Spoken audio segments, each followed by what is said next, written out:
আসসালামু আলাইকুম দর্শক শ্রোতা। আমরা যদি আমাদের লাংস বা ফুসফুসটা যদি পরীক্ষা করতে চাই যে পরীক্ষাটা ফুসফুসটা ভালো আছে কিনা, সেটা কিভাবে করব? খুব সহজ নিয়ম।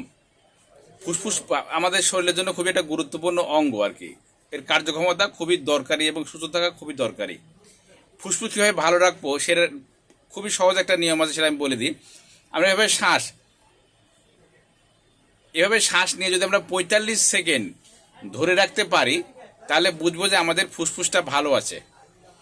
এবার 45 সেকেন্ড ধরে রাখতে হবে। ঘড়ির কাঁটা দেখবেন, কাঁটা দেখে বড় দেওয়াল ঘড়ির কাঁটা দেখবেন, দেখবেন যে 45 সেকেন্ড যদি আমরা ধরে রাখতে পারি, তাহলে আপনার ফুসফুসে কোনো 10/10 ফিট আছে।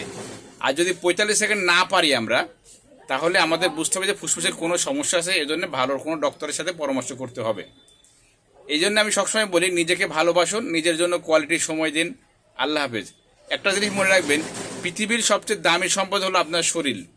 তাই নিজেকে ভালোবাসুন, নিজের জন্য সময় দিন। যত ব্যস্তই থাকে, যত অজুহাতই হোক, নিজেকে ভালোবাসুন এবং নিজেকে কোয়ালিটি সময় দিন। আল্লাহ হাফেজ।